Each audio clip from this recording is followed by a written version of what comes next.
নমস্কার আমার প্রিয় শ্রোতা বন্ধুরা, আপনাদের প্রত্যেককে অনেক অনেক স্বাগত জানাই আরও একটা হাড় হিম করা গ্রাম বাংলার ভূতের গল্পে। আমাদের গত এপিসোডে যারা যারা কমেন্ট করেছিলেন তাদের নাম আমি আজকের গল্পের শেষে ঘোষণা করব, এবং আজও কিন্তু বরাবরের মতো গল্পের শেষে থাকছে একটি বিশেষ প্রশ্ন, তাই মনোযোগ সহকারে গল্পটি শুনুন।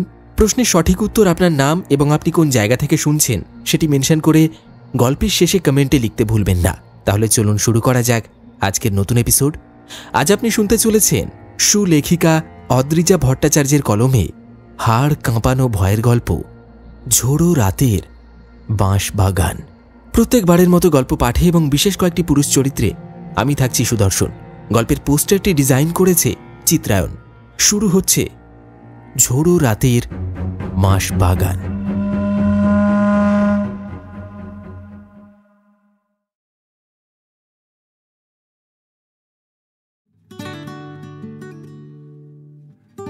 আমার নাম অপূর্ব লাহিড়ী। আজ আমার বয়স ৩০ পেরিয়েছে। এখনো বিয়ে করা হয়নি।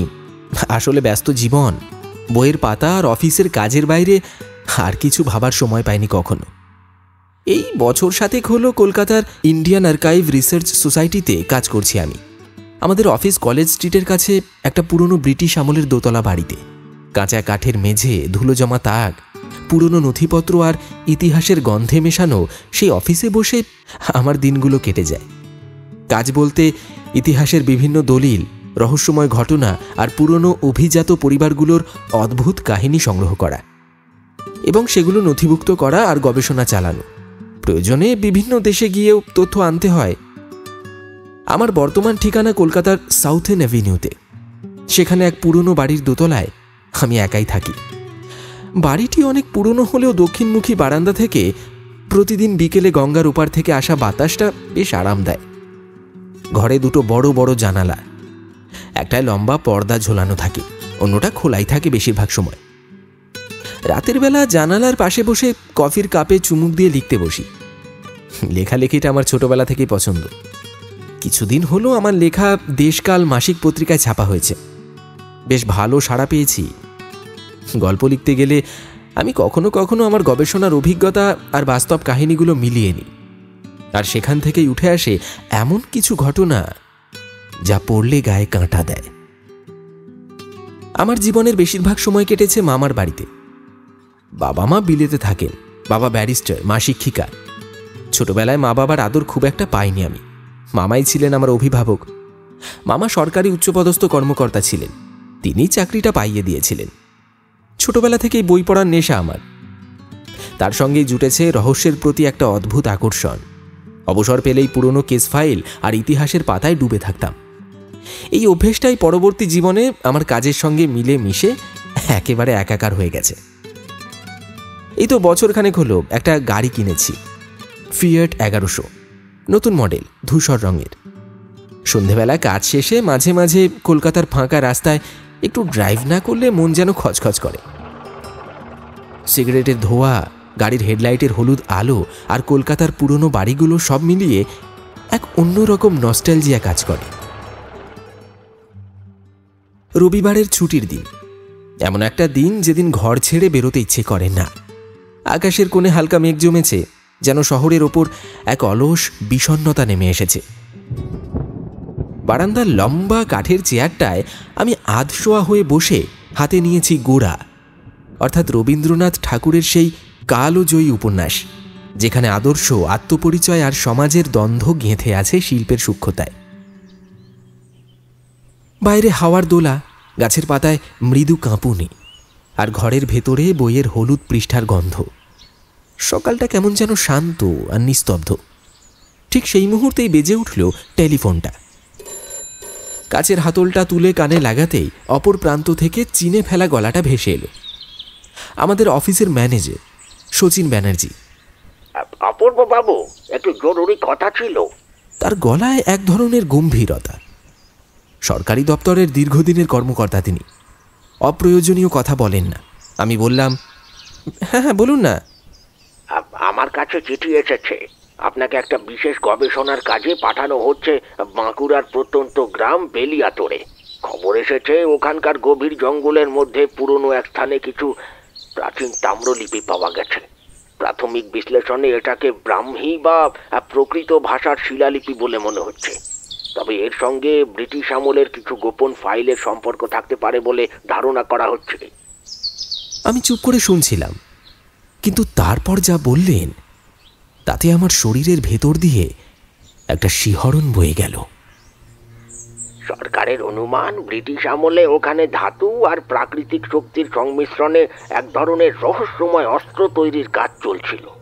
শোনা যাচ্ছে ওখানে এমন কিছু চুম্বকীয় বা তেজস্ক্রিয় পদার্থ সন্ধান মিলেছে যা বিদ্যুৎ শক্তি উৎপাদনে সক্ষম। এই তথ্য কতটা সত্যি সেটাই যাচাই করার জন্যই আপনাকে পাঠানো হচ্ছে। টেলিফোনটা রেখে দিলাম। বুকের মধ্যে কেমন যেন একটা অদ্ভুত অনুভূতি কাজ করছে, আনন্দ, উত্তেজনা আর একটা অজানা রহস্যের টান। কলকাতার এই এঁদো গলিতে কংক্রিটের ধুলো মাখা জীবনের দম বন্ধ হয়ে আসছিল আমার। গত কয়েক মাস ধরেই মনে হচ্ছিল যেন এক ঘেরা টোপের মধ্যে বন্দী হয়ে আছি। এই শহরের ইট কাঠের মধ্যে থেকে ক্রমেই প্রাণ শক্তি হারিয়ে ফেলছিলাম। কিন্তু এবার যেন মুক্তির একটা জানলা খুলে গেল। আমি সিদ্ধান্ত নিলাম আর দেরি করব না, আগামী 2 দিনের মধ্যে ব্যাগ গোছাবো, পুরনো নোটবুকটা সঙ্গে নেব আর বেরিয়ে পড়ব বাঁকুড়ার বেলিয়াতোড়ের উদ্দেশ্যে। ঘরের কোণে রাখা পুরনো দেওয়াল ঘড়িটা টিকটিক করে সময় জানিয়ে যাচ্ছে, আর আমি এক মনে আমার নোটবুকে কিছু পরিকল্পনা সাজাচ্ছিলাম। ঠিক তখনই কলিং বেলটা জোরে বেজে উঠল। এই সময় কেউ আসবে বলে আশা করিনি, তাই একটু অবাকই হলাম। দরজা খুলে দেখি সামনের বারান্দায় দাঁড়িয়ে আছে আমার পুরনো বন্ধু অরিন্দম সেন। সে আমার কলেজ জীবনের সঙ্গী, একদম প্রাণোচ্ছল, দুষ্টুমি প্রিয়, সারাক্ষণ হাসি ঠাট্টায় মেতে থাকা এক চরিত্র। আরে কিরে অপু, এমন মুখ করে দাঁড়িয়ে আছিস কেন? ভূত দেখেছিস নাকি? আমি একটুখানি হাসলাম। অরিন্দমের এই ঠাট্টাগুলো নতুন কিছু নয়। ওর বাবার কলকাতায় একটা নামকরা ব্যবসা আছে, এক সম্ভ্রান্ত পরিবারের ছেলে, অথচ একদম মাটির মানুষ। বিলাসিতা থাকলেও ওর মধ্যে কোনো দাম্ভিকতা নেই। সবচেয়ে বড় কথা, ওর ফটোগ্রাফির নেশাটা প্রবল। কলকাতা থেকে দার্জিলিং, শান্তিনিকেতন থেকে সুন্দরবন, কোথায় যায়নি ও ছবি তুলতে। আরে তুই এই সময় এখানে? আরে পাশ দিয়ে যাচ্ছিলাম, ভাবলাম একবার তোকে দেখে যাই। তার উপর আজ রবিবার, তোর ছুটির দিন, ঠিক জানতাম বাড়িতেই পাবো। তা কি রে, ব্যস্ত মনে হচ্ছে? হ্যাঁ, না না, আয় ভেতরে আয়, বস। আমি ওকে বসতে বললাম। ও একগাল হাসি নিয়ে সোফায় গা এলিয়ে দিয়ে বসল। তোর এই ভাবগম্ভীর মুখ দেখে মনে হচ্ছে আবার কোনো গোপন মিশনে যাচ্ছিস। ঠিক ধরেছি কি? আমি এক চিলতে হাসলাম, তারপর বললাম, ওই একটু গবেষণার কাজ পড়েছে, বাঁকুড়ার বেলিয়াতোড় যেতে হবে। বেলিয়াতোড়? আমি ব্যাপারটা খুলে বললাম। জঙ্গলের মধ্যে পাওয়া এক রহস্যময় তাম্রলিপি, ব্রিটিশ আমলের গোপন নথি, অদ্ভুত চুম্বকীয় পাথর, আর তার সঙ্গে জড়িয়ে থাকা এক বিস্ময়কর ইতিহাসের সম্ভাবনা। বাহ, মজার ব্যাপার তো। তা তুই একা যাচ্ছিস কেন? চল, আমিও তোর সঙ্গে যাচ্ছি। আমি অবাক হয়ে বললাম, তুই যাবি? অবশ্যই, কটা দিন ঘুরে আসা যাবে। তার উপর তুই তোর কাজ করবি আর আমি তো জানিস ফটোগ্রাফির পাগল। যদি সত্যি ওই জঙ্গলে কিছু অদ্ভুত পাথর পাওয়া যায় বা পুরনো শিলালিপিগুলোর ছবি তুলতে পারি, তাহলে দেশচিত্র পত্রিকায় পাঠাবো আর কি। বেশ নাম হবে রে। আমি কিছু বলার আগেই অরিন্দম সিদ্ধান্ত নিয়ে ফেলেছে। এই বন্ধুকে না বলা অসম্ভব। তার মানে এবার আমি একা নই, আমার সঙ্গে থাকবে আমার অদ্ভুত রোমাঞ্চ প্রিয়, সদা হাসি খুশি অরিন্দম সেন। মনে মনে ভাবলাম, ভালোই হলো, রহস্যময় এই যাত্রাপথে একজন সঙ্গী থাকা দরকার। কিন্তু তখনও বুঝতে পারিনি এই সফর শুধু ইতিহাসের সন্ধান নয়, এক অভাবনীয় শিহরণ জাগানো অভিজ্ঞতা হতে চলেছে, যেখানে যুক্তি ও অতিলৌকিকের মাঝের সীমারেখা কখন যে ঘোলাটে হয়ে যাবে আমরা কেউই তা টের পাব না।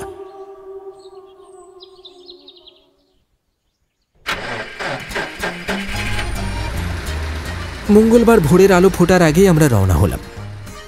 কলকাতার কুয়াশায় মোড়া রাস্তাগুলো তখনও ঘুমিয়ে আছে। গাড়ির হেডলাইটের আলোয় মাঝে মাঝে ফুটপাথের ধারে গুটিসুটি মেরে পড়ে থাকা কিছু ভবঘুরে স্পষ্ট দেখা যায়। আমার পুরনো ফিয়েট 1100 মডেলের গাড়িটা গড়গড় শব্দ তুলে পথ ধরল। পাশে বসে অরিন্দম হাসি মুখে রেডিওর নব ঘোরাতে লাগল। আকাশবাণীর পুরনো রবীন্দ্রসঙ্গীতের মাঝে ভোরের কলকাতার একটা অদ্ভুত সৌন্দর্য ফুটে উঠল। সে সময় কলকাতা থেকে বাঁকুড়ার বেলিয়াতোর যেতে হলে বেশ লম্বা পথ পেরোতে হতো। আমরা হাওড়া ব্রিজ পেরিয়ে প্রথমেই এলাম দমদম। শহরের কোলাহল তখনও তেমন একটা জমে ওঠেনি। মাঝে মাঝে দু একটা ট্রাম অলস গতিতে চলে যাচ্ছে। সেখান থেকে উলুবেড়িয়া ধরে এগিয়ে গেলাম। এই রাস্তার ধারে তখন বেশ কিছু পুরনো ইটভাটা, দূরে মাঠের মাঝখানে ছড়িয়ে থাকা তাল গাছ, আর কখনো কখনো হাওয়া খেতে থাকা শালিকের ঝাঁক দেখা যায়। সোজা ঘাটাল হয়ে আমরা ঢুকে পড়লাম পশ্চিম মেদিনীপুরের এলাকায়। এখানে রাস্তার ধারে বড় বড় শিমুল গাছের সারি চোখে পড়ল, আর কখনো কখনো খেজুর গাছের গুড়ের গন্ধ বাতাসে ছড়িয়ে পড়ছে। পথের ধারে চায়ের দোকানে কয়েক মুহূর্তের বিরতি নিলাম। ভাঁড়ের গরম চায়ে চুমুক দিতে দিতে অরিন্দম বলল,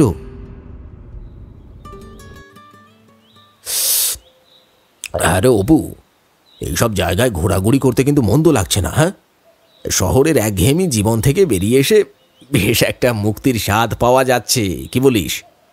আমি হেসে বললাম, তবু তোকে সঙ্গে এনেছি। একা হলে হয়তো এই পথটাকে এতটা উপভোগ করতে পারতাম না। এরপর বাঁকুড়া শহর পৌঁছতে বেলা পড়ে গেল।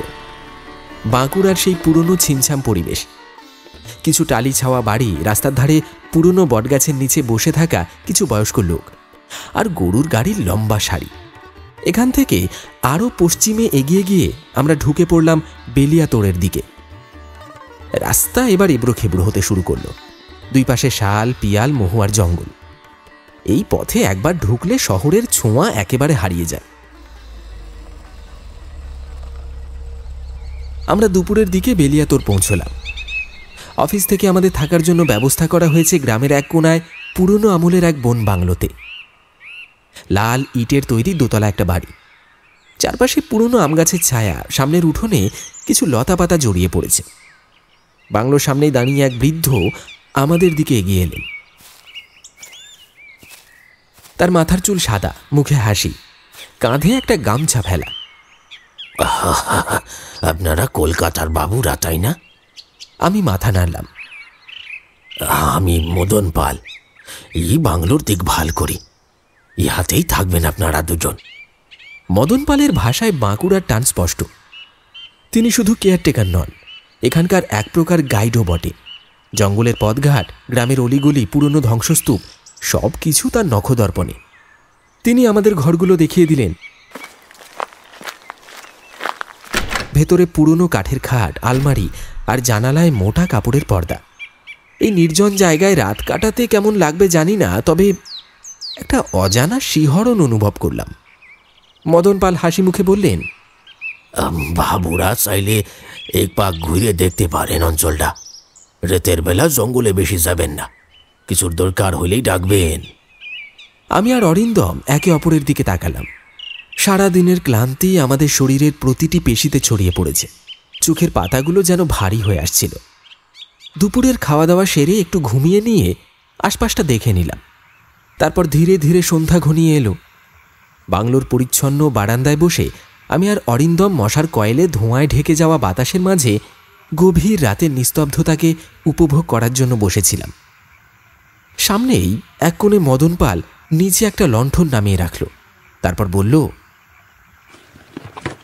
বাবুরা, রাতের খাওন তৈরি আছে, বাইরেতে বেশি বসে থাকবেন না, যেন বনজন্তু জানোয়ার আছে এখানে।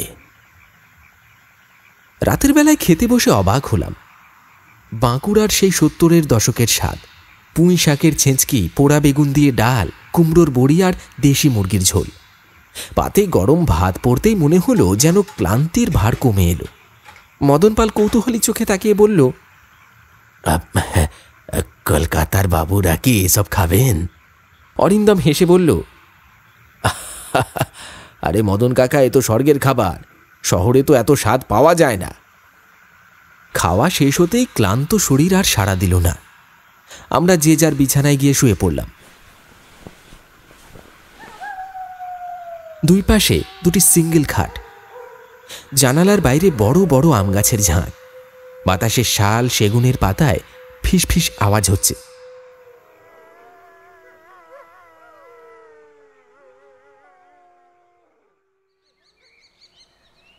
সকালবেলার আলো যখন বাংলোর জানলা ভেদ করে ঘরের মেঝেতে পড়ল, তখন দরজায় ধাক্কার শব্দ হলো।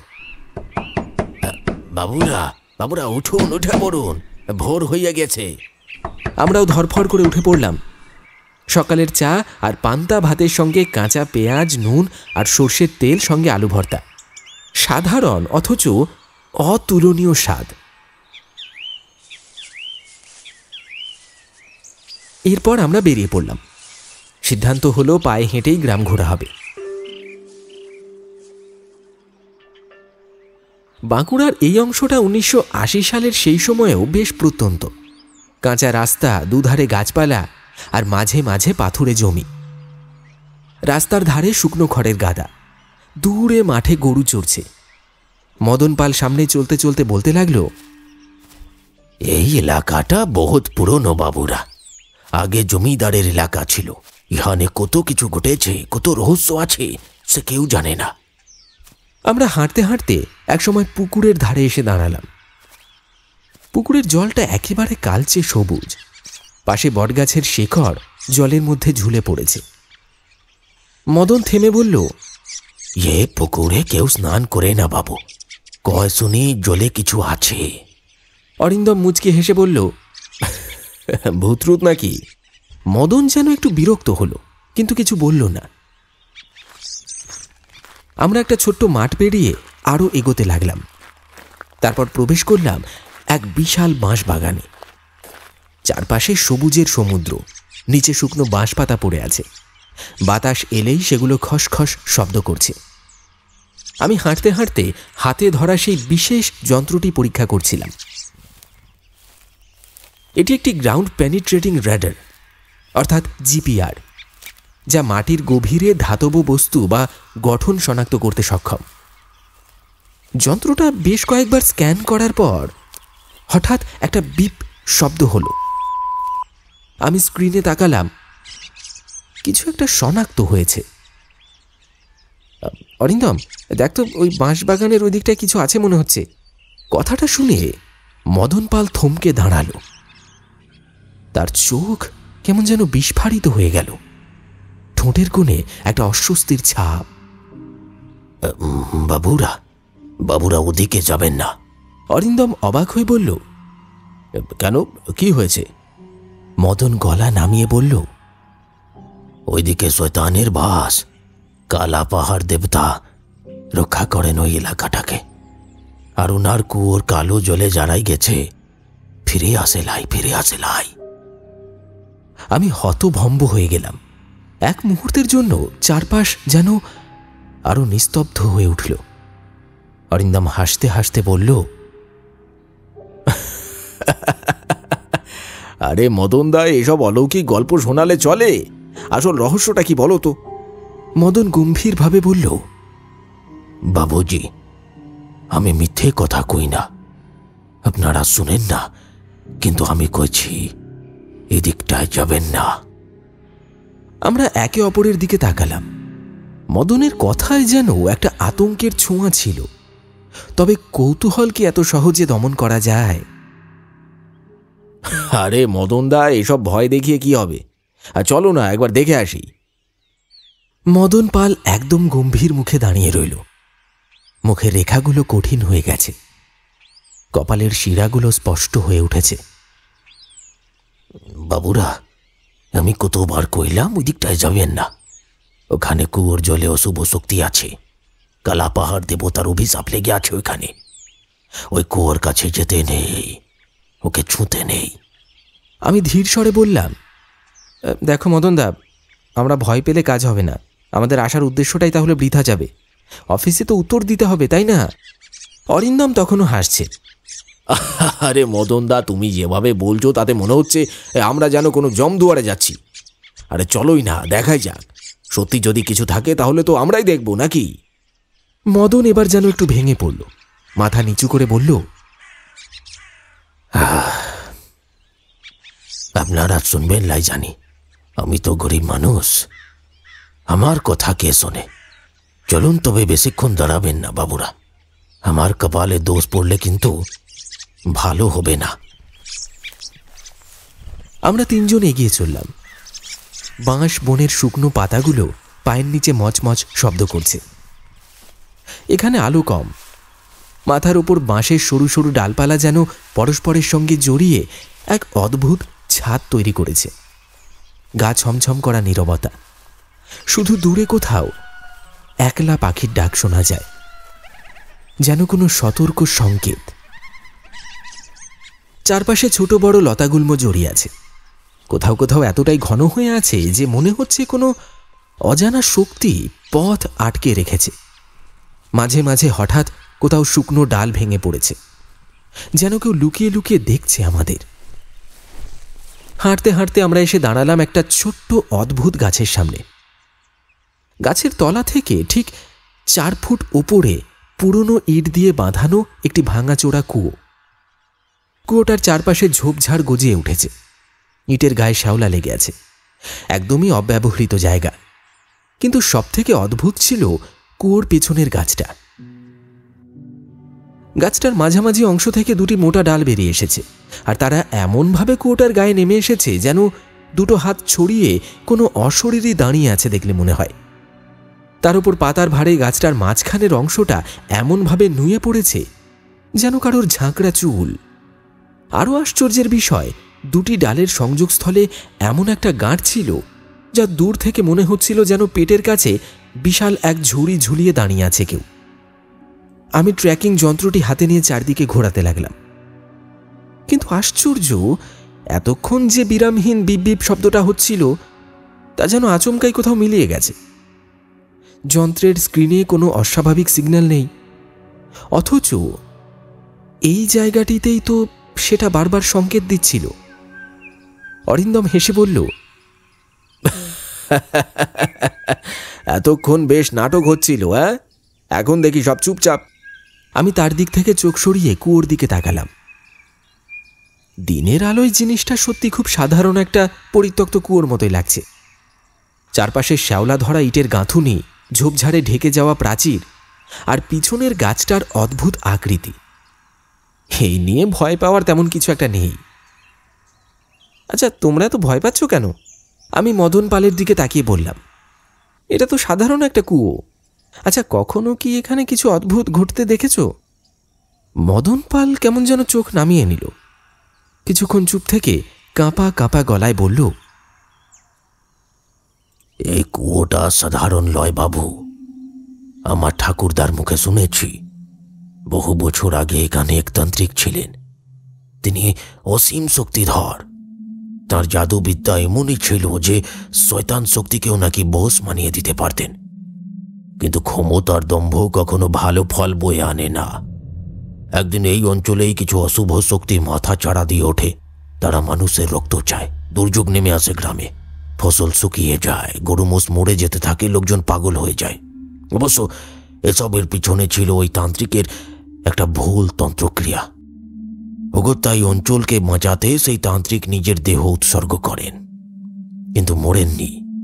শুনেছি এক বিশেষ তান্ত্রিক প্রক্রিয়ার মাধ্যমে নাকি নিজেকে এই কুয়োটার মধ্যে বন্দী করে ফেলেছেন। তারপর থেকে তিনি এই গ্রাম রক্ষা করে চলেছেন। তিনি এখন কালা পাহাড় দেবতা নামে পরিচিত। তবে বাবুরা জানেন তো, পশু পাখির ষষ্ঠ ইন্দ্রিয় আমাদের মতো মানুষের চেয়ে অনেক বেশি তীক্ষ্ণ হয়। তারা বিপদের আঁচ টের পেলে দূরে থাকে। এই কুয়োর আশেপাশে কখনো কোনো পাখি ডাকেনি। সাপ, গুঁই সাপ, এমনকি বাঁশ বাগানের শেয়াল পর্যন্ত এই জায়গাটা এড়িয়ে চলে। আপনারা কি কখনো শুনেছেন একটা কুয়োর চারপাশের এলাকা শত শত বছর ধরে এতটা নীরব থাকে? বাতাসে যেন একটা শিহরণ খেলে গেল। হালকা বাতাসে শুকনো বাঁশের পাতাগুলো মৃদু সরে গেল। চলুন বাবুরা, এবার ফেরা যাক। দুপুরের জন্য গরম গরম মুরগির মাংসের ঝোল তৈরি করব। বেশি দেরি হয়ে গেলে রান্না করতে সমস্যা হবে। ফিরতি পথে বাঁশবাগানের শুকনো পাতায় পা পড়ার মচমচ শব্দ ছাড়া চারপাশ একেবারে স্তব্ধ। আমি লক্ষ্য করলাম সত্যি পাখির ডাক কাছাকাছি নেই। বনের সাধারণ সাঁই সাঁই বাতাসের শব্দটাও যেন কোথায় বিলীন হয়ে গেছে। কেবলই একটা অস্বস্তিকর নীরবতা।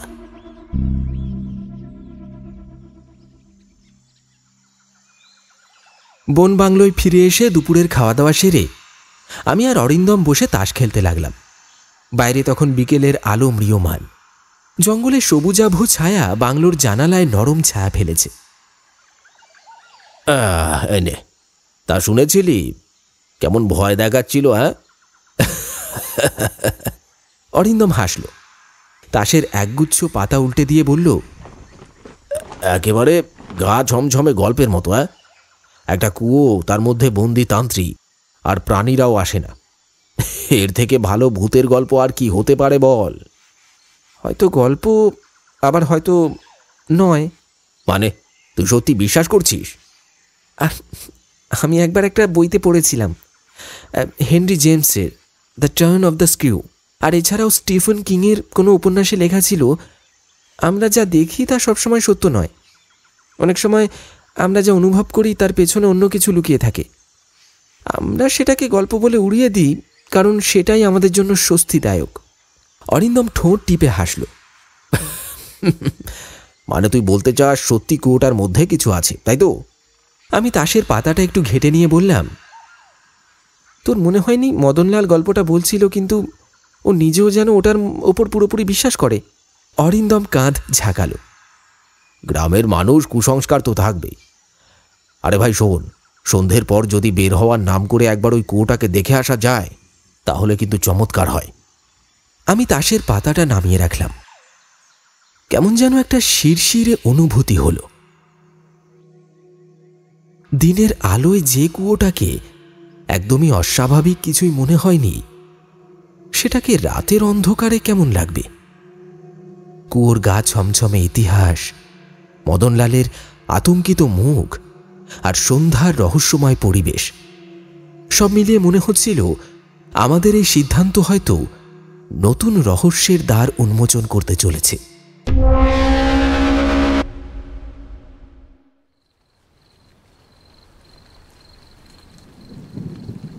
রাতের নিকষ অন্ধকার গ্রাস করেছে গোটা গ্রামটাকে। মাত্র 7টা বাজলেও বাঁকুড়ার এই প্রত্যন্ত অঞ্চলে যেন মধ্যরাত নেমে এসেছে। ভারী আকাশের বুকে অস্পষ্ট বিদ্যুতের ঝলক, তার সঙ্গে ছিটে ফোঁটা বৃষ্টিও হচ্ছে। সব মিলিয়ে পরিবেশটা আরও গম্ভীর আর আরও রহস্যময় হয়ে উঠেছে। ঝিঁঝি পোকার ডাক, আর দূরে কোথাও একটানা ডাকছে কোনো ব্যাঙ। অন্ধকারের মধ্যে দূরের আলো আঁধারিতে আবছা জলজল করছে গভীর জঙ্গলের সীমানা। মদনলাল আজ কাছের গ্রামে নিজের বাড়িতে গেছে কিছু দরকারে, আর এটাই যেন সবচেয়ে বড় সুযোগ। ঘর তালা বন্ধ করে ছাতা হাতে বেরিয়ে পড়লাম আমি আর অরিন্দম। গ্রাম্য পথ ধরে হাঁটতে হাঁটতে আমাদের কণ্ঠস্বর চাপা পড়ে যাচ্ছে বৃষ্টির শব্দ আর পায়ের নিচে ভেজা মাটির চাপচাপ আওয়াজে। তুই কি ভাবিস বলতো? ছাতার নিচে মাথা নামিয়ে হাঁটতে হাঁটতে অরিন্দম বলল। আমি খানিক্ষণ চুপ থেকে বললাম, ভেবেছিলাম গ্রামের মানুষদের অন্ধবিশ্বাস, কিন্তু একটা ব্যাপার খেয়াল করেছিস? ওই কুয়োর কাছে কোনো পশু পাখি যায় না, আর সত্যি দেখলামও না। এটা কি কুসংস্কার নাকি বৈজ্ঞানিক কোনো ব্যাখ্যা থাকতে পারে? মানে তুই বলতে চাস কুয়োর জলে কিছু আছে? হতে পারে কোনো ক্ষতিকর খনিজ আছে, কোনো প্রাকৃতিক বিকিরণ থাকতে পারে। কিছুই তো বলা যায় না। আসলে বিজ্ঞান বলে প্রকৃতি কখনো যুক্তিহীন নয়, আমরা শুধু সবটা ব্যাখ্যা করতে পারি না। আরে অত ভেবে কাজ নেই। যাই হোক, আজ রাতে একটা রহস্য ফাঁস হবেই। চল চল চল। কিছুক্ষণ পরেই আমরা এসে পৌঁছলাম সেই কুয়োটার সামনে। তবে দিনের আলোয় যে কুয়োটাকে অস্বাভাবিক কিছু মনে হয়নি, রাতের অন্ধকারে সেটা যেন একেবারে অন্যরকম লাগছে। আমাদের টর্চের আলোয় ভেজা মাটি চকচক করছে, স্যাঁতস্যাঁতে একটা গন্ধ ভাসছে চারপাশে। কুয়োর চারপাশটা বেশ বড় আর বেশ নীরব। আশেপাশে রাত জাগা পোকামাকড়ের শব্দও নেই, কেবল দূরে কোথাও এক টুকরো রাতের শব্দ ভেসে আসছে। অরিন্দম বলল, কি ব্যাপার, ভূত প্রেতের রাজ্য বলে কিছু টের পাচ্ছিস? আমি চারপাশটা ভালো করে দেখছিলাম। সকালের দেখা সেই বড় গাছটা যেন অদ্ভুতভাবে জীবন্ত মনে হচ্ছে। পাতা নড়ছে না, কিন্তু কোথা থেকে যেন একটা চাপা অনুভূতি আসছে, যেন গাছটা কিছু একটা বলতে চাইছে। এসব বাজে কথা ছাড় অপূর্ব, তোদের এসব ভাবনার কোনো মানে নেই।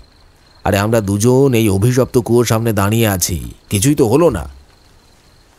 অরিন্দমের তাচ্ছিল্য স্বর শুনে আমি একটু গম্ভীর হলাম। বললাম, একটু সিরিয়াস হ।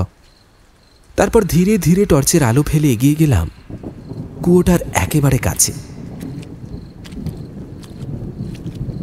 আমি টর্চের আলো ফেলে চারপাশটা ভালো করে দেখার চেষ্টা করলাম। মনে হচ্ছে যেন কুয়োটার গভীর থেকে একটা শীতল শ্বাস আমার গায়ে এসে লাগছে।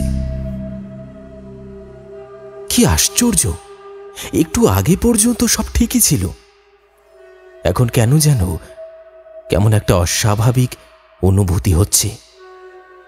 কুয়োর ভেতরে তাকাতেই আমার বুকটা ছ্যাঁত করে উঠল। দেয়াল জুড়ে অদ্ভুত কিছু খোদাই করা লেখা, একেবারে অচেনা ভাষায়। শব্দগুলোর বাঁকানো আকৃতি দেখে মনে হচ্ছে কেউ তাড়াহুড়ো করে আঁকি বুঁকি কেটেছে। আবার কোথাও কোথাও এত নিখুঁত যে মনে হয় বহুদিন ধরে কেউ ধৈর্য ধরে এসব খোদাই করেছে। কিন্তু কেন আর কারা? আমি তাড়াতাড়ি অরিন্দমকে ডাকলাম। অরিন্দম, দেখ তো এটা কি লেখা। তোর ক্যামেরায় ছবি তুলে রাখ, পরে বোঝার চেষ্টা করব। অরিন্দম ক্যামেরাটা গলায় ঝুলিয়ে রেখেছিল। সে সেটাকে টেনে নিয়ে দ্রুত কয়েকটা ছবি তুলল। ক্যামেরার ক্লিক ক্লিক শব্দ ছাড়া আশপাশে আর কোনো শব্দ নেই। কোথাও কোনো ঝিঁঝি পোকার ডাক নেই, নেই ব্যাঙের ডাক, যেন বাতাসও নেই। এতটা নিস্তব্ধতা কেন? দেয়ালটা দেখে মনে হচ্ছে কেমন যেন পিচ্ছিল, ঠিক যেন একটা সরীসৃপের দেহ। আমার চোখ গেল কুয়োর ভেতরের জলের দিকে। জলটা কি অস্বাভাবিক! এমন কালো জল আমি আগে কখনো দেখিনি। যেন এক গভীর অন্ধকারের গহ্বর, যেখানে আলো পৌঁছায় না। আমি মনে মনে ভাবলাম, কল্পনা করছি নাকি সত্যি দেখছি। মনে হচ্ছে যেন পুরো কুয়োটার গায়ে প্রাণ আছে, ওটা শ্বাস নিচ্ছে। দেখেছিস কেমন যেন নড়ছে? আমি চাপা স্বরে বললাম। কি নড়ছে? তোর মাথাটা নড়ছে, বুঝলি? আমি ওর কথায় কান দিলাম না। আমার নজর তখন সম্পূর্ণ কুয়োর দিকে। এমন সময় পেছনে থাকা গাছটার দিকে চোখ গেল। আমি তো অবাক। এইমাত্র মনে হলো গাছের মাথাটা যেন একটু ঝুঁকে এসেছে। বাতাস নেই, অথচ পাতাগুলো একটু আগেই একসঙ্গে নড়ল। কেমন অদ্ভুত একটা শব্দ হলো, যেন ফিসফিস করে কেউ কিছু বলছে। একটা অজানা আশঙ্কা আমাকে গ্রাস করল, যেন প্রকৃতি আমাকে সাবধান করছে।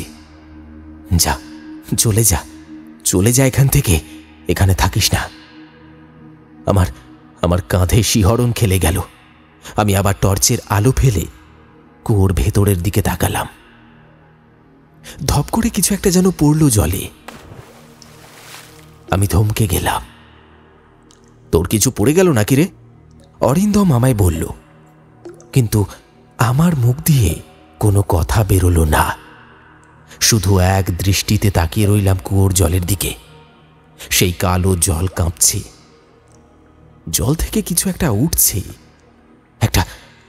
একটা অবয়ব। আমি শ্বাস বন্ধ করে তাকিয়ে রইলাম। একটা পচা কালো চেহারা, যার চোখ দুটো ধবধবে সাদা। ওটা কি জল থেকে উঠে আসছে? আমার হাত পা অবশ হয়ে গেল। বুকের ভেতরটা ঢিপ ঢিপ করে কাঁপতে লাগলো। আমি নড়তে পারছি না, দৃষ্টিটাও সরাতে পারছি না। এমন সময় হঠাৎ আমার কাঁধে একটা হাত পড়ল। আমি আতঙ্কে ছিটকে উঠে চমকে ঘুরে দাঁড়ালাম। দেখলাম অরিন্দম। অরিন্দম বলল, কি রে অপু, তুইও কি ভয় পাচ্ছিস নাকি? তুইও কি শেষমেশ ওই বুড়োটার কথাগুলো বিশ্বাস করে নিলি? আমি আমি বললাম না রে অরিন্দম, কিছু একটা ব্যাপার আছে। যাক সেসব কথা, এখন এখন ফিরে যাই চল। কাল দিনের বেলা একবার এসে দেখা যাবে খন।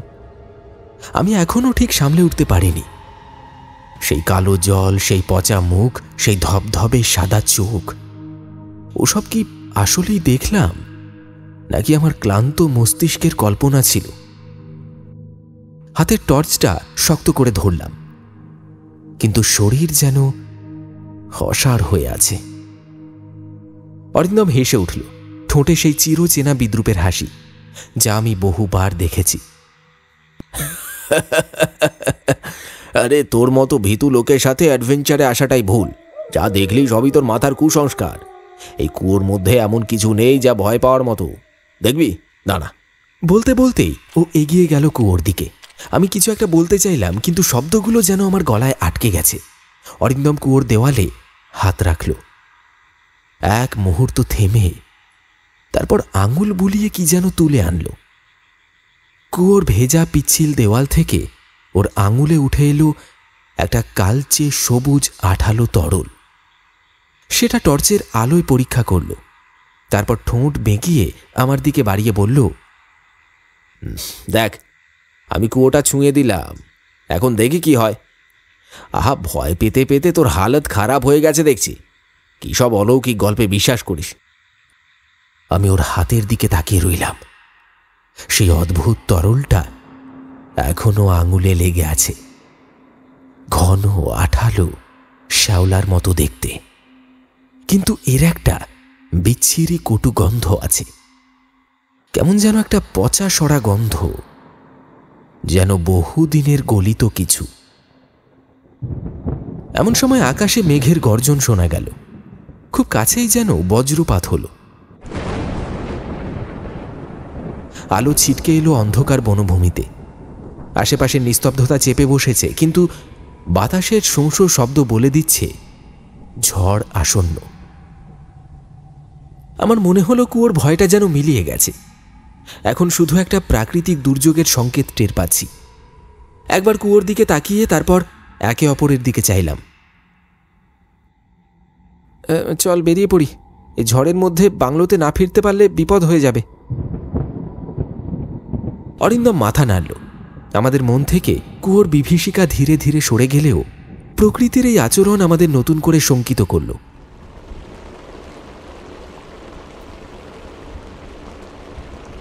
আমরা যখন বাংলোর দরজার সামনে পৌঁছলাম তখন বৃষ্টি শুরু হয়ে গেছে। কয়েক মুহূর্তের মধ্যেই সেটার তীব্রতা এতটাই বাড়ল যে সামনে পর্যন্ত দেখাই যায় না। বাতাসের দাপটে জানালার কপাটগুলো ঠকঠক করে কাঁপছে। মদন পাল আজ আর ফিরতে পারেনি।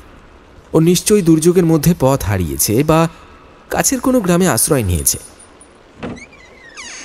ভেতরে ঢুকেই শুকনো গামছা দিয়ে মাথা মুখ মুছলাম। জামাকাপড় ভিজে গা চেপে বসেছে, অথচ বাংলোর ঘরটা আশ্চর্যজনকভাবে উষ্ণ। হয়তো কাঠের এই পুরনো কাঠামো শীতল বাতাসকে আটকে রাখে। আমরা সিদ্ধান্ত নিলাম কিছু খেয়ে নিই। চুলোয় আগুন জ্বালিয়ে ফেনা ভাত বসানো হলো, সাথে আলু সেদ্ধ। চায়ের কাপ হাতে নিয়ে জানালার বাইরে তাকালাম। বৃষ্টি তখনও সমান বেগে হয়ে চলেছে। আকাশে বিদ্যুৎ চমকে উঠছে। হাওয়ার দাপটে আশেপাশের গাছগুলোর অবস্থা ভীষণ ভয়ঙ্কর। তাদের কালো অবয়ব বিদ্যুতের আলোয় কেমন যেন কিম্ভূতকিম আকার লাগছে দেখতে। ঝড়ের এই ভয়ঙ্কর রূপের মাঝেও বাংলোর উষ্ণ পরিবেশ আমাদের একটু স্বস্তি দিচ্ছে। খাওয়া শেষ করে আমরা কিছুক্ষণ গল্প করলাম। তবে আজকের সন্ধ্যার সেই অভিজ্ঞতা আমাদের কথোপকথনের ছন্দ ভেঙে দিচ্ছে। দুজনেরই মনে একরাশ প্রশ্ন জমে আছে, কিন্তু কেউ সেটা মুখে আনতে চাইছে না। একসময় চোখে তন্দ্রা নেমে এলো। অরিন্দম আমার পাশের খাটেই শুয়ে পড়ল। জানালার বাইরে তখনও বৃষ্টি ঝরছে, তবে ঝোড়ো হাওয়ার দাপট কিছুটা কমেছে। কিন্তু সেই একঘেয়ে টিপটিপ শব্দটা অন্ধকারের গভীর থেকে একটা রহস্যময় ছন্দ তৈরি করছে।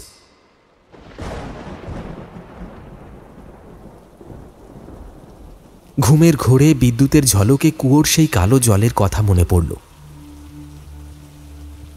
সেই সাদা চোখ দুটো কি সত্যি, নাকি ওটা শুধুই অন্ধকারের খেলা?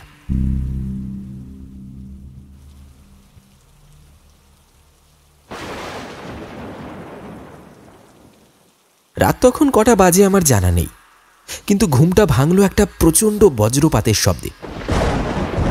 যেন ঘরের একেবারে মাথার ওপরেই আকাশ বিদীর্ণ হয়ে আগুন ছড়িয়ে দিয়েছে। বাইরে তখনও বৃষ্টি অঝরে ঝরছে। নিশ্চিম কালো রাতের বুকে প্রকৃতির এক ভয়ঙ্কর উন্মাদনা। বিদ্যুতের চমকানির আলো মাঝে মাঝেই ঘরের অন্ধকার ছিন্ন ভিন্ন করে দিচ্ছে। মুহূর্তের জন্য সবকিছু আলোকিত হয়ে উঠছে, আবার তারপরেই গভীর অন্ধকার গ্রাস করছে চারপাশ। আমি আলতো করে পাশ ফিরে শুলাম। হঠাৎ একটা অস্বাভাবিক ব্যাপার আমার চোখে পড়ল। জানালাটা খোলা। আমি তো ঘুমের সময় স্পষ্টভাবে জানালাটা বন্ধ করেছিলাম। তবে কি বাতাসের ঝাপটায় খুলে গেছে? কিন্তু জানালার খোলা থাকাটাই যেন তখন মূল আতঙ্কের কারণ ছিল না। বিদ্যুতের চমকের আলোয় আমি স্পষ্ট দেখতে পেলাম একটা ছায়ামূর্তি জানালার সামনে দাঁড়িয়ে আছে। সে বাইরের দিকে তাকিয়ে আছে এক দৃষ্টি, যেন কোনো অদৃশ্য দৃশ্যপটের গভীরে হারিয়ে গেছে। আমার বুকটা ধক করে উঠল। অরিন্দম, আরে কি রে, কি করছিস ওখানে? ঘুমোসনি কেন এখনো? আমার গলা কেমন যেন শুকিয়ে এলো, অথচ চেষ্টা করলাম স্বাভাবিক থাকতে। কোনো উত্তর এলো না। ঘরের ভেতরে তখন শুধুই ঝড় বৃষ্টির ধারায় ছাদে একটানা ধাতব তাল, আর মাঝে মধ্যেই বিদ্যুতের খরস্রোতা চমকানি। আমি ধীরে ধীরে উঠে বসলাম। কৌতূহল আর এক অদ্ভুত আতঙ্কের টানে আমি বন্ধুর দিকে এগিয়ে গেলাম, আর ওর কাঁধে হাত রাখতেই চমকে উঠলাম। শরীরটা কেমন যেন ঠান্ডা, অনড় আর অচেনা। অরিন্দম, কি হয়েছে তোর? এবারেও সে মুখ ফেরালো না, শুধু ফিস ফিস করে বলল, চুপ, শব্দ করিস না। ওর গলার স্বর এমন শীতল আর এতটা খালি শোনালো কেন? আমি হতভম্ব হয়ে ওর মুখের দিকে তাকালাম। বিদ্যুতের আলোর ঝলকানিতে চোখের সামনে যা দেখলাম সেটা যেন আরো বেশি অস্বাভাবিক। অরিন্দমের ঠোঁট অদ্ভুতভাবে বাঁকা হয়ে আছে, যেন একটা মৃদু বিদ্রুপাত্মক হাসি ফুটে উঠেছে ওর মুখে, অথচ সে যেন এখানে থেকেও নেই। কি রে, কি বলছিস সেসব? তুই ঠিক আছিস তো?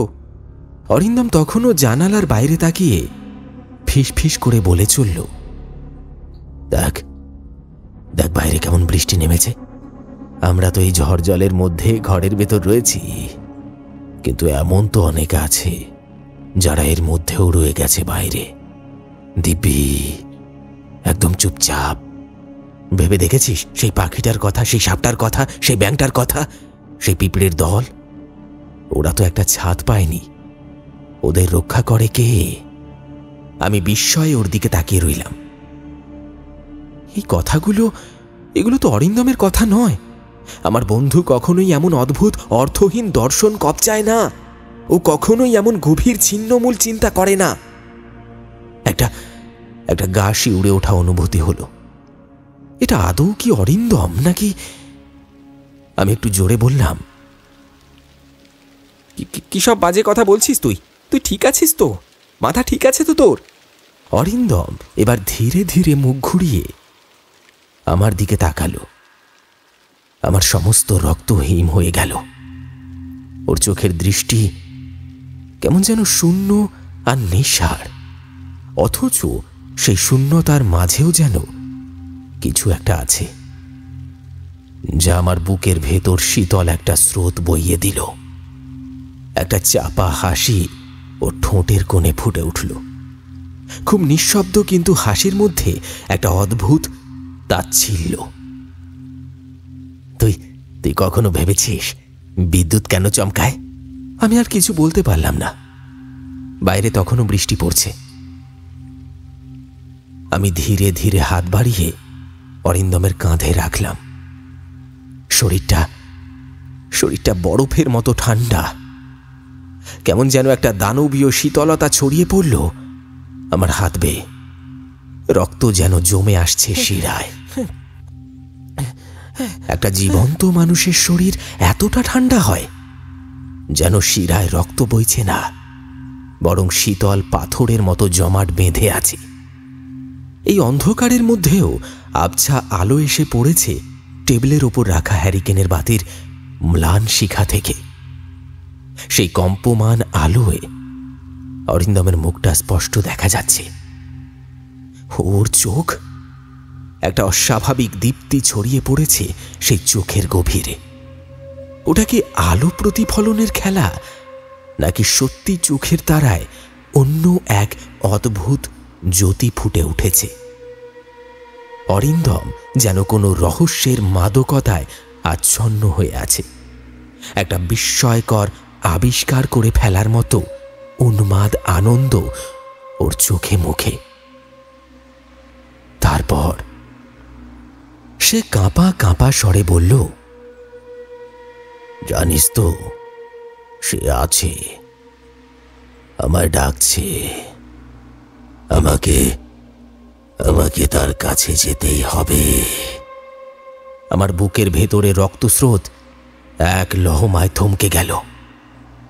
সে কে? সে একটা ভয়ঙ্কর ভাবনা ঝড়ের মতো ধেয়ে এলো মাথার ভেতর। স্থানীয় লোকজনের সাবধানবাণী কি তাহলে সত্যি? মদন পাল কি ঠিকই বলেছিল? কুয়োর ভেতরে বন্দি থাকা সেই অভিশপ্ত তান্ত্রিক, সে কি সত্যি অসন্তুষ্ট হয়েছে? অরিন্দমের কুয়োর জল ছোঁয়ায় কি কাল হলো? এত সব চিন্তার মাঝে আমি বুঝতে পারলাম আমার নিজের শরীরটাও কাঁপছে। আমার ভেতরে যেন একটা অদৃশ্য ঝড় বইছে, অথচ ও যেন দেহের নিয়ন্ত্রণ হারিয়ে ফেলেছে। এমন সময় হঠাৎ অরিন্দম এগিয়ে গেল। এক দৃষ্টে কিছু একটা খুঁজতে থাকলো, যেন অলক্ষ্যে কারোর সঙ্গে কথোপকথন চালাচ্ছে। টেবিলের পাশেই দেওয়ালে টাঙানো ছিল একটা প্রকাণ্ড আয়না, 4 ফুট বাই 5 ফুটের বিশাল আয়না। অরিন্দম সেই আয়নার সামনে গিয়ে দাঁড়ালো। তারপর একটা নিঃশব্দ বিদঘুটে হাসি হাসল। সেই হাসির মধ্যে এক ধরনের অচেনা সুর, তাচ্ছিল্য মেশানো কোনো গোপন আনন্দ। হ্যারিকেনের কম্পিত আলোয় আমি তখনই খেয়াল করলাম অরিন্দমের আঙুলগুলোর দিকে। কেমন যেন কালচে হয়ে গেছে আঙুলের ডগা। প্রথমে মনে হলো কালি লেগেছে, কিন্তু না, এটা কালি নয়। এটা শরীরের ভেতর থেকে ছড়িয়ে পড়ছে।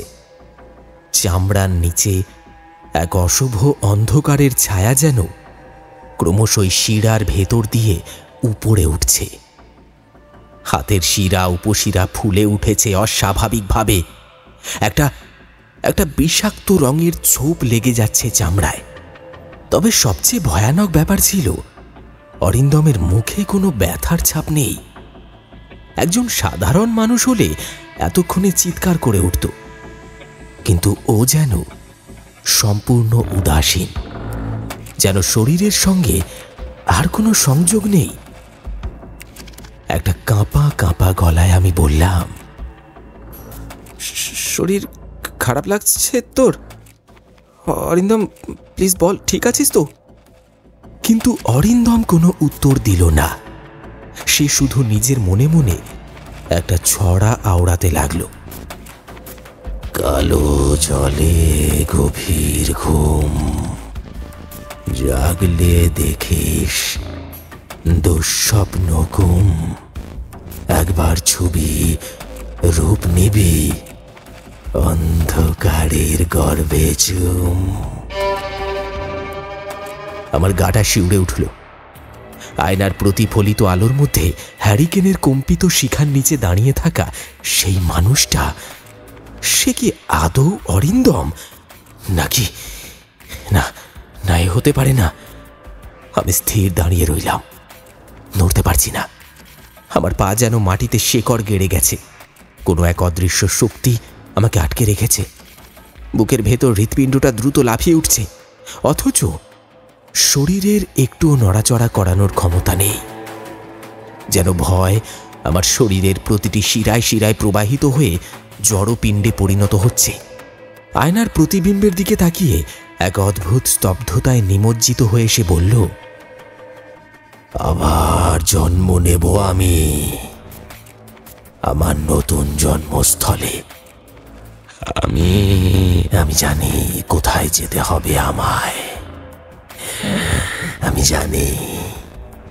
তার কণ্ঠস্বরে একটা বিশ্রী পরিবর্তন এসেছে। গলার স্বরটা যেন ফেটে ফেটে যাচ্ছে।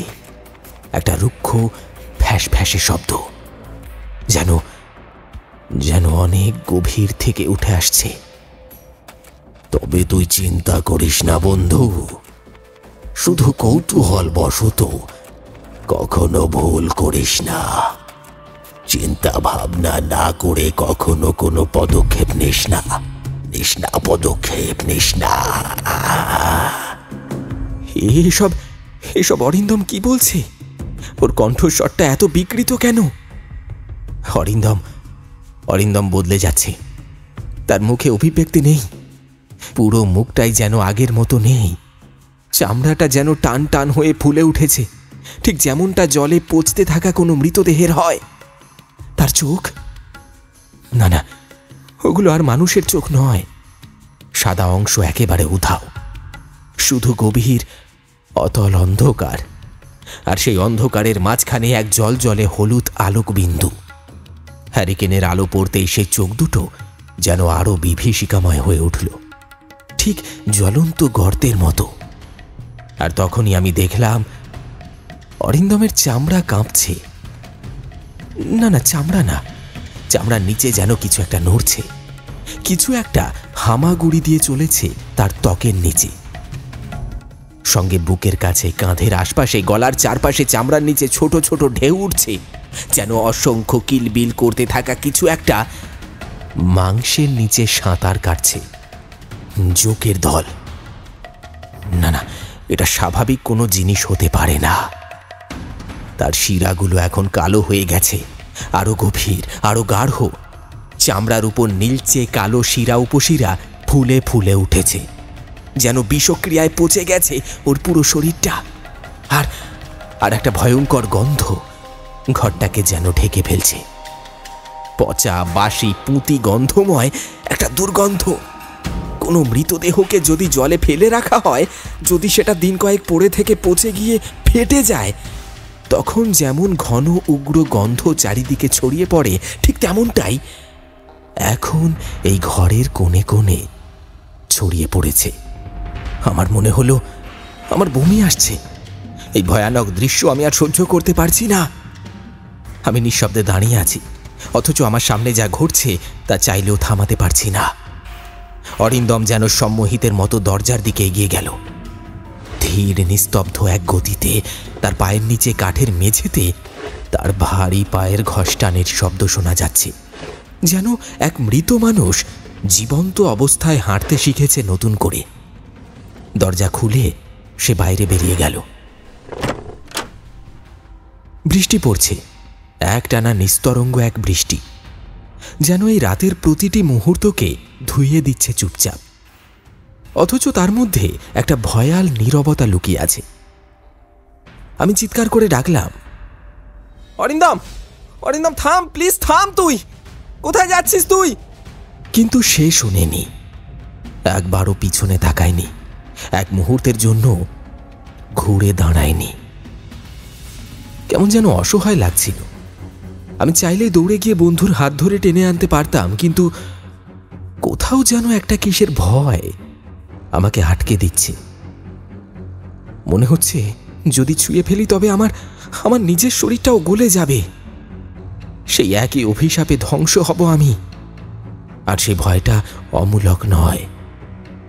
অরিন্দমের শরীর ক্রমশ গলে গলে পড়ছে। তার পিঠের চামড়া, মাংস গলতে গলতে খসে পড়ছে রাস্তার ভেজা কাদার উপর। ঝরে পড়া সেই পচা মাংসের স্তূপের মধ্যে বৃষ্টির ফোঁটা পড়ার শব্দ হচ্ছে টপ টপ। তার কাঁধের একটা অংশে গভীর ক্ষত তৈরি হয়েছে। সেখান থেকে দেখা যাচ্ছে কঙ্কালের সাদা হাড়। ঘাড়ের পেছন থেকে একটা চুইয়ে পড়া তরল গড়িয়ে নেমে আসছে মেরুদণ্ড বরাবর।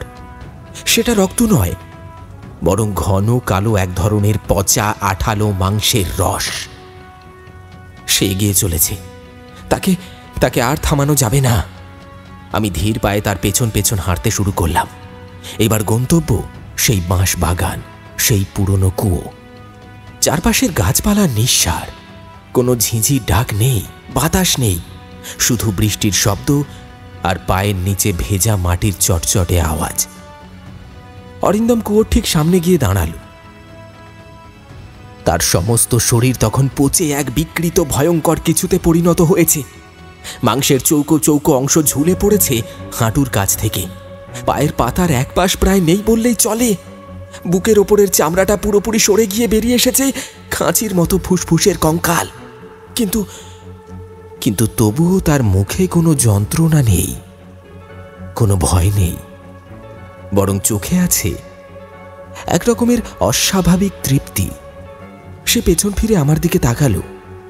তার ফেটে যাওয়া ঠোঁট দিয়ে মৃদু হাসির মতো কিছু একটা ফুটে উঠল। বন্ধু,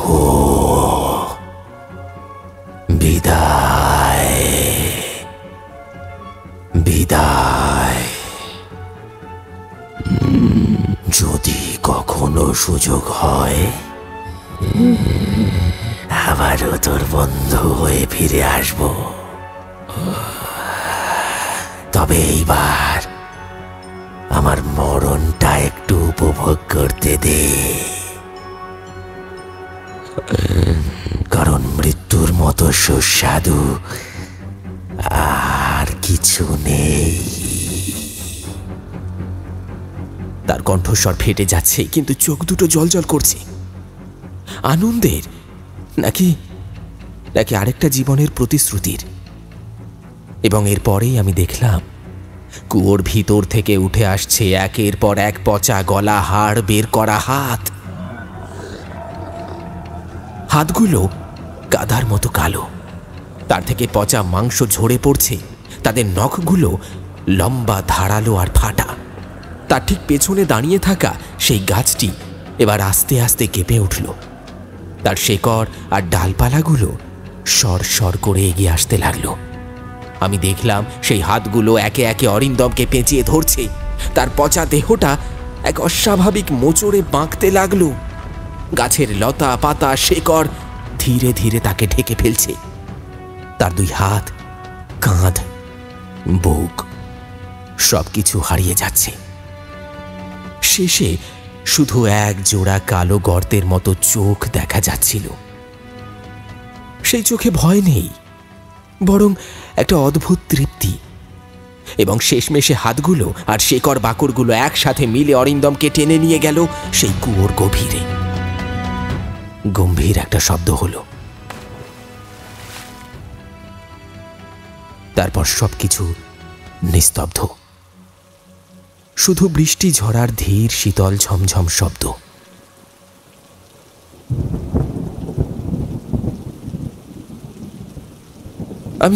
আমি কখনো এতটা অসহায় অনুভব করিনি। আমার চোখের সামনে সব শেষ হয়ে গেল। বন্ধু অরিন্দম, যে একসময় আমার সঙ্গে হাসতো, গল্প করত, স্বপ্ন দেখত, আজ তাকে গ্রাস করল এক ভয়াল অভিশাপ। আর আমি চাইলেও কিছু করতে পারলাম না। কি জবাব দেব ওর বাড়ির লোককে? ধপ করে মাটিতে বসে পড়লাম। একটা গভীর শূন্যতা আমাকে আচ্ছন্ন করে ফেলল। শহরের ব্যস্ত রাস্তাগুলোতে ইলেকট্রিক বাতির কৃত্রিম আলোর নিচে এমন অভিশাপের অস্তিত্ব বোঝা যায় না। মানুষ হয়তো ভাবে ওসব কেবল কল্পনা, কিন্তু গ্রামের অন্ধকার গলির মোড়ে, শূন্য মাঠের ধূসর বাতাসে, বাঁশ বাগানের ছায়ার ফাঁকে ওরা এখনো আছে। ওরা লুকিয়ে আছে। ভোরের আলো ফুটে উঠেছে ধীরে ধীরে। বাঁশবাগানে কুয়োর চারপাশে অস্বাভাবিক এক নীরবতা। বাতাস থেমে গেছে। রাতের তীব্র বৃষ্টির পর চারপাশ কাদায় ভরে গেছে। কুয়োর পাশে এখনো জল জমে আছে। আমি নির্বাক হয়ে বসে আছি মাটিতে চুপচাপ। এমন সময় দূরে কারোর পায়ের শব্দ ভেসে এলো। বোধহয় মদন পাল খুঁজতে বেরিয়েছে। সে দৌড়ে এসে বাঁশ বাগানে পৌঁছল। আমাকে দেখল। আমার তখন ভেজা জামা, কাদা মাখা মুখ, ফ্যাকাশে চোখ, যেন গত রাতের ভয়ের মধ্যেই আটকে আছি আমি। যেন আমার আত্মা কোথাও একটা হারিয়ে গেছে। মদন পাল পাশে এসে দাঁড়ালো, তার চোখে মুখে আতঙ্ক। জিজ্ঞেস করল, বাবু, আপনার বন্ধু অরিন্দম বাবু কোথায়? আমি তার দিকে তাকালাম।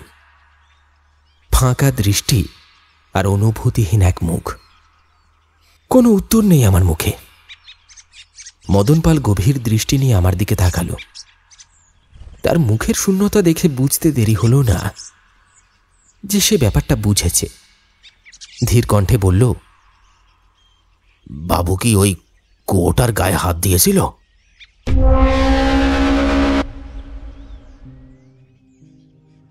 চারপাশে আবার সেই ভৌতিক নীরবতা নেমে এলো। আমার মনে হতে লাগল সেই কুয়োর অতল গহ্বরের নিচে অরিন্দমের দুই ফাঁকা চোখ যেন এখনো তাকিয়ে আছে তৃপ্তিতে, অন্ধকারে, আর এক চিরন্তর অভিশাপে।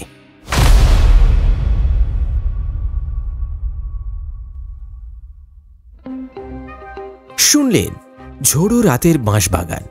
আমাদের আজকের নিবেদনের এই গল্পটি আপনার কেমন লাগলো অবশ্যই কমেন্ট করে জানাতে ভুলবেন না। যেমনটা গল্পের শুরুতে বলেছিলাম, আজও কিন্তু গল্পের মধ্যে থেকে থাকছে একটি বিশেষ প্রশ্ন। আর সেই প্রশ্নটি হচ্ছে, অপূর্ব আর তার বন্ধু অনির্বাণ তারা বাঁকুড়ায় কাজের সূত্রে যেই গ্রামটিতে গিয়েছিল সেই গ্রামটির নাম কি ছিল? ঝটপট কমেন্ট করে জানিয়ে ফেলুন সঠিক উত্তর, এবং অবশ্যই আপনি কোন জায়গা থেকে বলছেন সেটি মেনশন করতে ভুলবেন না। তাহলে চলুন দেখে নেওয়া যাক আমাদের গত এপিসোডে কারা কারা কমেন্ট করেছিলেন। সঠিক উত্তর দিয়েছিলেন শঙ্করী অধিকারী, ব্যারাকপুর থেকে ব্রততী বোস, হাওড়া থেকে মোহাম্মদ সাদ্দাম হোসেন, অম্বিকা কালনা থেকে ঋষভ, হাওড়া সাঁতরাগাছি থেকে মিঠুন, উত্তর 24 পরগনা জেলার উত্তর আরশিনগর থেকে আরাবুল মোল্লা, দক্ষিণ 24 পরগনার গ্রাম বুড়ুল থেকে শিপ্রা, কলকাতার নলফা গ্রাম থেকে জাহাঙ্গীর, বারুইপুর জেলার কাছ থেকে শঙ্কর মণ্ডল, গুয়াহাটি থেকে মিতা, দক্ষিণ 24 পরগনা মথুরাপুর থেকে মাসুম, শোভা বাজার থেকে গায়ত্রী, পোয়ালি 3 নম্বর পোল থেকে মান্টি, কাটোয়া থেকে নজির হোসেন, ঘুষুরি হাওড়া থেকে প্রদীপ মণ্ডল, শোভা বাজার থেকে প্রণব পোদ্দার, বাগনান থেকে রাশেদ। তাহলে চলুন আজকের মতো বিদায় নেওয়া যাক। আবার দেখা হবে কোনো রোমাঞ্চকর কাহিনীর সাথে আগামী এপিসোডে। ততক্ষণের জন্য সবাই ভালো থাকুন, সুস্থ থাকুন। ধন্যবাদ।